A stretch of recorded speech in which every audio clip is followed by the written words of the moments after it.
I am here to welcome folks to the 2025 Research Computing Exhibition. My name is Jim Wilgenbush, and I direct Research Computing. And I have the happy privilege of having attended, now this is my 11th Research Computing Exhibition. And so it's great to see how it's grown. It's great to see how it's also consistently there and really demonstrating value to the community at large. And so I just have a few slides to make you aware of some opportunities that we have. I think this is also being broadcasted and recorded. And so the microphone is really for the benefit of our Zoom folks and also for the benefit of posterity in the sense of this being recorded so others can share. Again, welcome. I want to start with some thank yous. First of all, to our students who have worked hard in putting together posters for our poster competition. These posters really grace our hallways throughout the year. And for me, it is amongst the reasons that I love coming into campus, not just seeing the students, but also seeing artifacts of their work. And the posters that you'll see today are really emblematic of that and really only touch the surface of what went into bringing that data and the summaries to fruition. And so thank you, students, for putting together those posters. Thank you for letting us keep them so that we can walk the halls and continually be reminded of why we're here and what we're doing. Secondly, I want to thank the Research Computing Advisory Committee members. We have a robust set of committee members representing many disciplines, both in STEM and in our College of Liberal Arts. And so we're grateful for them and the work that they do to keep us focused in areas that are relevant to the university. And last, but certainly not least, I want to thank our sponsors, VAST and the peer group. I see some of you here. Thank you so much for setting up tables, for providing the monetary support so that we can offer the great awards to our students. Your support is greatly appreciated, and we're thrilled to have you here and look forward to engaging with you more as the day progresses. I also want to do a big shout out to our poster judges. This is always a difficult thing. We understand that you're incredibly busy, and so when you're doing this, it's often doing it after hours, on weekends, and so forth. And we greatly appreciate your efforts to judge these posters and to engage with the students. So thank you. They are listed here, those judges, and many of them have judged for many years in this competition. And so thank you for coming back and doing it again. Hopefully that's a good sign in terms of really being interested in the work that is presented. I want to give a special thanks to Tracy Majoris. Tracy has been with MSI since 2023, and she has been the force behind organizing the research exhibition. And so it is, I don't see Tracy here in the room because she's probably running around making sure that things are being done. She was on the 5th floor making sure that things are being done. Some of you may not actually associate the name with the face because she is, again, one of those persons who gets it done quietly behind the scenes. But it's really important that we acknowledge the people who make these things possible. And I know many of you here and outside had a big role in this. But the important thing is that Tracy, this is her last exhibition. And again, it's always great to acknowledge her because, again, she really takes the lead for this. So maybe just a round of applause for Tracy. Just acknowledge that. All right, so I've already said that this is an amazing event. And I went back last night and looked at the grand prizes from 2024 just to highlight the interesting work that's being done in the life sciences and engineering and the physical sciences and engineering. And to really have sort of a moment to look at the work that was awarded last year, and to recognize that this year there's going to be another set of amazing projects that we're privileged to review and award. But there are also a ton of other posters of incredibly laudable work that is going to be displayed. And so I also want to acknowledge that and to say that again, it's humbling in many respects to see the work that is being done and to know just how much effort has gone into this and what a difference and impact that it makes. So again, thank you to all the students in previous years and in this year for your participation in this event. All right, a little bit about research computing, and this context is important because one of the things that I was asked to speak on this morning is opportunities or funding opportunities. And as the situation right now around research and funding is precarious, I think this is a good time for us to focus specifically on what opportunities there are, because I think the University of Minnesota has an incredibly positive story to tell. And despite all of the, anxiety and the difficulties that we're experiencing in general, there are some amazing things that are still available to you.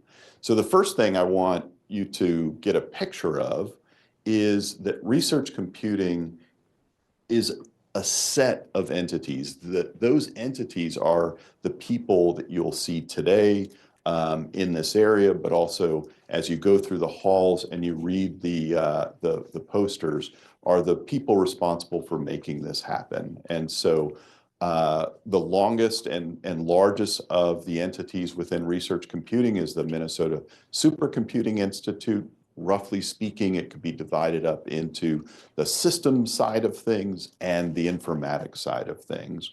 There's more nuance as far as how we sort of deal with things operationally, but it's important to recognize within the supercomputing that institute is that there are those two elements, and those two elements are really essential in terms of making that institute a success.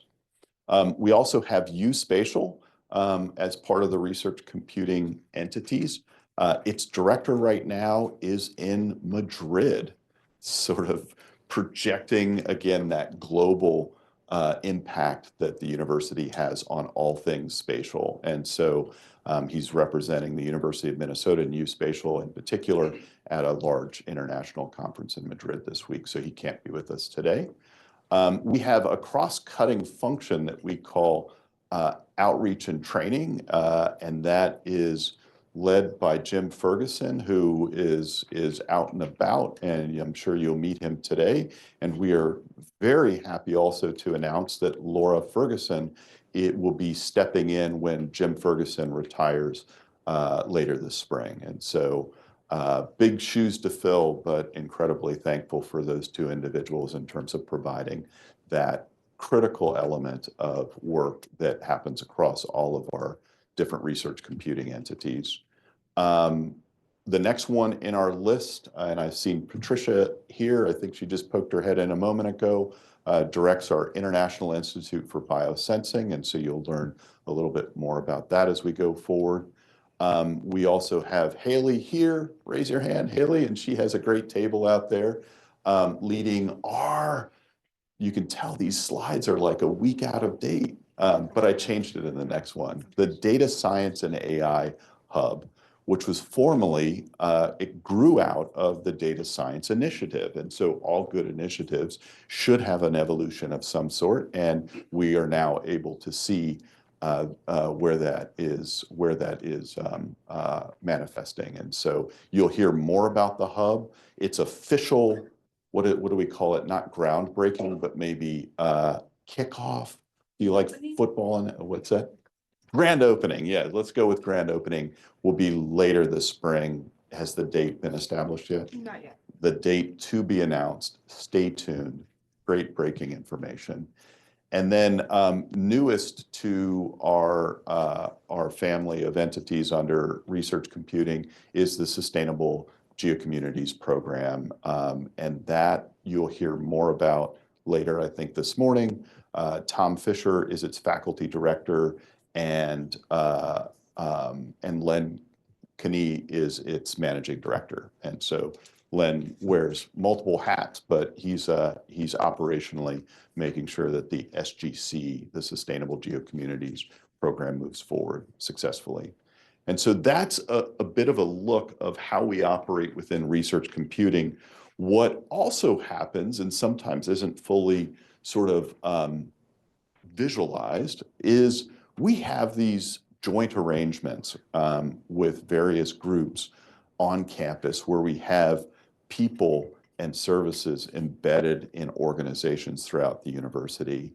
And so we have a number of people here today, and you'll see posters representing some of the research that happens at the Masonic Institute for the Developing Brain. We have a long running, it's longer than I've been here. It's at least 12 or maybe 13 years. We've had a great relationship with lab medicine and pathology, with analysts who are, again, directly embedded in that group, but work very closely to our systems group and other analysts within the Minnesota Supercomputing Institute. We have folks working on GEMS, which is focused largely on agricultural interest. We have folks in the Institute for Translational Neuroscience, or ITN, in surgery, and also agronomy and plant genetics. I might have missed microbiology and immunology is one of our latest MOUs. We have people who are dedicated to that effort as well. And so these ways in which we're formally connected to these institutes also belies in some ways the many other connections that we have just on a day-to-day basis, where staff in these various institutes are directly engaging with research in a variety of different ways. You'll see that reflected in the posters and in the conversations that you have today. In general, what we do could be described in probably sort of three bands. The first is that we engage and we collaborate in very significant ways, funded and unfunded research. We use the hardware and software and cyber infrastructure that we put into production and develop to enable and accelerate that research. We provide fantastic training and support opportunities, and we also provide funding to innovate. And I'll talk a little bit more about how that funding actually happens in the next slide. All right, so how can you get funding? The first thing that we often overlook is the fact that you can partner with us to get external funding. This is a really important thing to, I think, highlight, because in this case, it's really the in-kind support that we're giving your research or your lab or your institute. And so that can come in a variety of different forms. It could come in cyber infrastructure. It could come in the form of the talented staff that we have with domain expertise in things like geospatial analysis, biosensing, data science, and AI, et cetera. It could come in the form of software, possibly software that is custom developed for your specific needs. We have a huge number of international partnerships. For example, just the International Institute for Biosensing really drives that home, and there's been a tremendous amount of work to get that network together.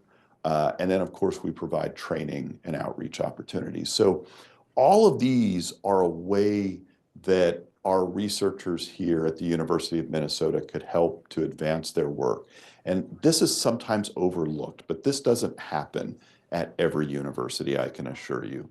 This is something that, again, is a way that you can tap in to the resources here to help advance your work and secure external funding. On a more tangible level, perhaps, We also offer seed grants. And these seed grants, importantly, really are aimed at helping you compete more effectively for external funding, right? So the seed grant isn't there just, to sustain your work indefinitely. As the name implies, it's really to get it started so that you could go to that next level and again compete more effectively with everyone seeking the limited funding that's there available. In particular, we're looking at overcoming challenges with developing multidisciplinary teams, recognizing that that's not an easy thing to do. It needs support, and we're there to help with that. But it's also aimed at building and sustaining our capacity and capabilities for advancing leading edge research, which means in many ways, like for example, I'll point to the IIB just to say that the IIB is a construct that could be put into a grant to demonstrate to those funders that we have a vested interest in propagating our ideas or translating them into production. Likewise with the other seed grants that we see in Sustainable Geocommunities and the Data Science and AI Hub. It's a way for us to move those ideas or translate those ideas into production. And so make sure you engage with those units to talk more about what they have to offer. I thought about condensing the huge amount of work that they've done in terms of seeding future research. It's too big for 15 minutes, which I'm already over. So I encourage you to go to each of these institutes' websites and see what projects have been funded and see what funding is available. And there is funding available under these sites, and they're great examples of ways in which that funding has helped to propel various forms of research on campus. And so check out these institutes. They're easy to find. You can just go to Research Computing or rc.umn.edu and you can find links there, or you can just search the web also and get there or use the QR codes.